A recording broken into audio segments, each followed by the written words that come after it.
দর্শক সালাম এবং শুভেচ্ছা রইল।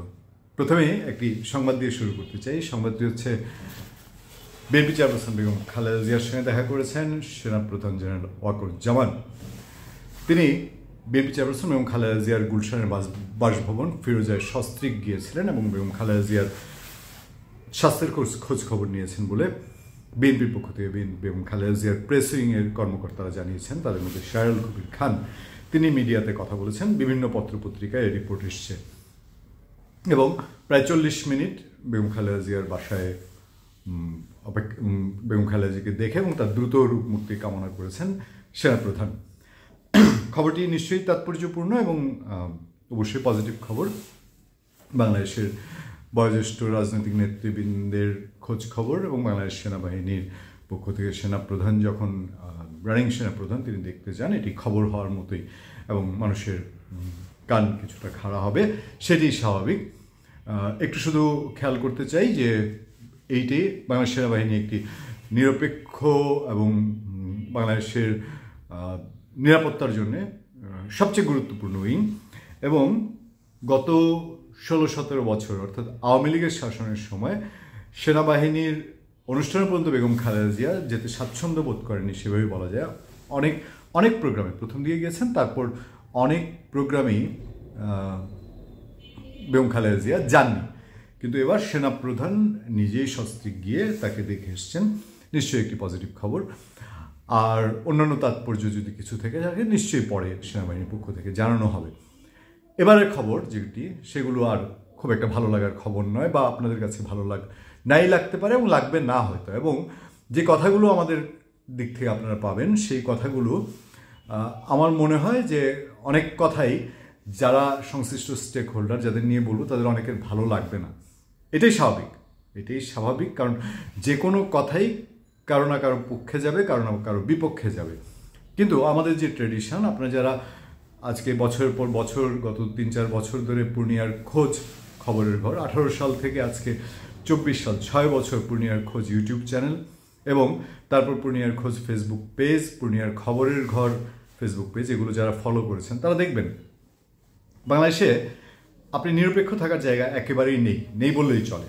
এবং সেই সঙ্গে আপনি যদি খুব ব্যর্থ হন বা আপনি যদি অক্ষম হন অন্যায়ের প্রতিবাদ করতে, ধরেন আমার সেই সাহস নেই, সেই দুঃসাহস নেই, সেই সাংঘাতিক রকম সাহসে বলি আর না যে আমি যে কোনো পরিস্থিতিতেই আমি যে কোনো ধরনের অন্যায় অবিচারের বিরুদ্ধেই কথা বলবো। কারণ হচ্ছে বাংলাদেশে বিএনপির মতো রাজনৈতিক দল, জামাত ইসলামের মতো রাজনৈতিক দলও সবসময় চাইলেও আপনার শেখ হাসিনা শাসনের সব কিছুর বিরোধিতা করতে পারতেন না যদি আপনি ব্যক্তি নির্ভর হিসাবে কথা বলেন, যে একদম ব্যক্তি পর্যায়ে যদি কথা বলেন। মার খেয়েছে বিএনপির অনেক মানুষ, মার খেয়েছে, অত্যাচারিত হয়েছে, নির্যাতিত হয়েছে, জামাতেরও হয়েছে, কিন্তু ইন্ডিভিজুয়ালি কথা বলার জায়গাটা কতটা সত্য ছিল। আমরা ডিফেন্স নেওয়ার যদি চেষ্টা করি তাহলে বলবো যে হ্যাঁ, আত্মরক্ষার জন্য অনেক সময় আমাদেরকে কৌশলী হতে হয়েছে, কারণ এমন কিছু থ্রেট ছিল যেগুলো সবসময়ই স্ক্রিনে বলার মতো, কারণ আমরা একক প্রতিষ্ঠান, সবসময় স্ক্রিনে বলা যায় না।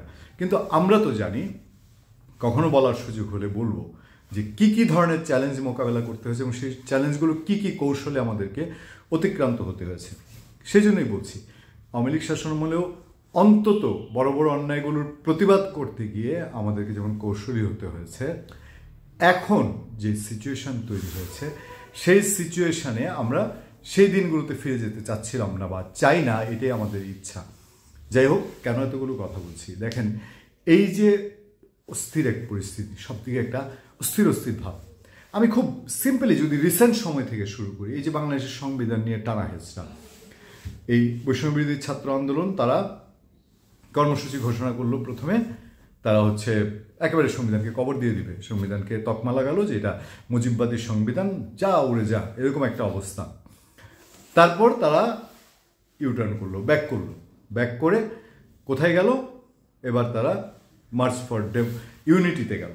এই মার্চ ফর ইউনিটি নিয়ে আবার বিএনপি প্রশ্ন তুললো যে মার্চ ফর ইউনিটিটা আবার কি, এটার জন্য আবার সমাবেশ করতে হয়, সমাবেশ করে তো মার্চ ফর ইউনিটির দরকার নেই। বেসিক্যালি তাই কিনা যে এই বৈষম্যবিরোধী ছাত্র আন্দোলন আস্তে আস্তে কিছুটা কোণঠাসা হয়েছে, যেই প্রভাব, যেই স্পিরিট, যেই কথা বলে 5 আগস্টে তারা ছিল, এখন সেখান থেকে সরে আসায় কিছুটা কি তাদের একটু নড়বড়ে হয়েছে কিনা। তো সেই যদি শোডাউন করতে থেকে থাকে সেটা নিয়ে বিএনপি প্রশ্ন তুলেছে, এবং তারা যেরকম ইউটার্ন করেছে এই তাদের মূল সংবিধানকে কবর দেয়া থেকে, সেটাকে আবার সরকার একটা ধাক্কা দিয়েছে। সরকার বলেছে এসবের সঙ্গে আমাদের কোনো সম্পর্ক নেই, আমরা জুলাই বিপ্লবের ঘোষণাপত্র তৈরি করব। এইটা করতে গিয়ে হয়েছে কি দেখেন, যেটা বাংলাদেশে কল্পনা করা যায়নি 2 মাস আগে 3 মাস আগে, এখন ওই 31 যে প্রোগ্রাম 31শে ডিসেম্বরের বৈষম্যবিরোধী ছাত্র আন্দোলনের মার্চ ফর ইউনিটি, সেখানে আসতে গিয়ে খুলনা থেকে ঢাকায় আসতে গিয়ে বৈষম্যবিরোধী ছাত্র আন্দোলনের কর্মীরা, সমর্থকরা তারা মার খেলেন একটা সামান্য তুচ্ছ ঘটনা নিয়ে। আবার যখন আমি 2 জানুয়ারি 2025 কথা বলছি, তার 3 দিনের মধ্যেই আপনার সেই খুলনাতে আবার 8 জনে আহত হয়েছে, তার মধ্যে 2 জন আইসিইউতে। কি হয়েছে ঘটনা, বলা হলো যে তারা মোটরসাইকেল নিয়ে বেরোচ্ছে, তখন অতর্কিত সন্ত্রাসীরা হামলা চালায়, এবং হামলা চালিয়ে নারীরা এগিয়ে আসে তাদেরকে রক্ষার জন্য, নারীরাও আহত হয়, 2 জন আইসিইউতে। পুলিশ বলছে, সংশ্লিষ্ট যারা পুলিশ তারা বলছে, শুনেছি তাদের নিজেদের মধ্যে কথা কাটাকাটির এক পর্যায়ে এসব গণ্ডগোল হয়েছে। এসব ছোট ছোট ঘটনার পেছনে অনেক বড় ঘটনার ছাপ থাকতে পারে বা বড় ঘটনার সূত্র থাকতে পারে। এই গেল এই সাইড। তারপরে গ্যাঞ্জাম তো আছেই, জামাতের সাথে বিএনপির সাথে বৈষম্যবিরোধী ছাত্র আন্দোলন, বিএনপির সাথে সরকারের কিছু টানাপোড়েন, অন্তত বক্তৃতা বিবৃতিতে দেখা যাচ্ছে যে পরিমাণ প্রেশার বিএনপি তৈরি করছে নির্বাচনের জন্য। আবার বৈষম্য বিরোধীরা বলছে নির্বাচন এখন না, আগে সংস্কার করো, আজগবি সব বিষয় আসে। তারপর সচিবালয়ে ক্যাডারদের মধ্যে, প্রশাসনের কর্মকর্তাদের মধ্যে দাবি দেওয়া নিয়ে এবং সরকারের সাথে সেখানে টানাপোড়েন। এরপর আরও ঘটনা আছে। সেসব ঘটনা হচ্ছে এই যে আপনার সনাতন ধর্মাবলম্বী ইস্যু, এটা নিয়ে পার্শ্ববর্তী দেশের সাথে টানাপোড়েন। তারপর দ্রব্যমূল্য একটা আকাশ ছোঁয়া জায়গায় চলে গিয়েছিল। এখন আমি মোটা দাগের সরকারকে এখানে ক্রেডিট দিতে চাই, কেয়ারটেকার গভর্নমেন্টে, তারা নিশ্চয়ই কিছু স্টেপ নিয়েছে।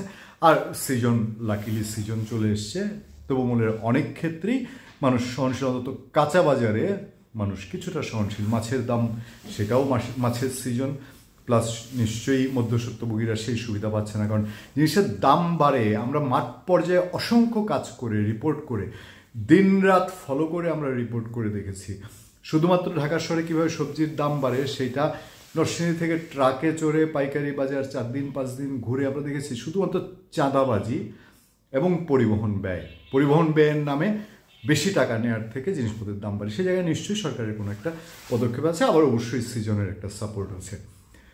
আচ্ছা, দ্রব্যমূল্য এখানে এসে থাকলেও অনেক কিছুতেই মানুষের এখন নাবিশ্বাস অবস্থা। মোটা দাগে অনেকেই বিএনপি বলছে যে এই সরকার সবচেয়ে দুর্বল সরকার। পলিটিক্যাল আনস্টেবিলিটির জায়গা তো এখনও রয়েই গেছে, ইলেকশন আদতে কবে হচ্ছে সেটা নিয়ে ব্যাপার স্যাপার আছে।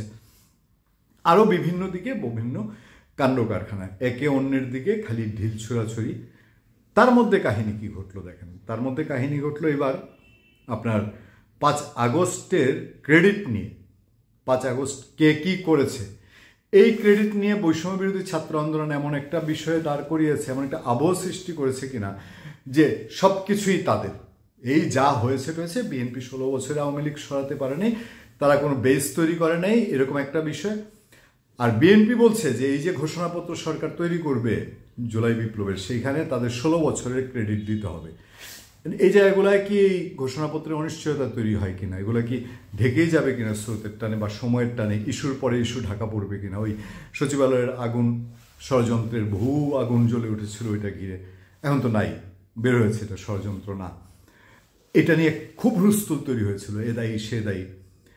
এই যে একটা চারদিকে কিছু হলেই এটাকে কচলায় মচলায় এমন একটা পরিস্থিতি তৈরি করা, এবং রাজনীতির অস্থিরতা, ইলেকশন কবে হবে অনিশ্চয়তা, সব মিলিয়ে আমি যদি লিস্ট দিই আরও অনেক লম্বা, অনেক লম্বা কাহিনী, অনেক, এখানেই শেষ না, কাহিনী বহু দূরে।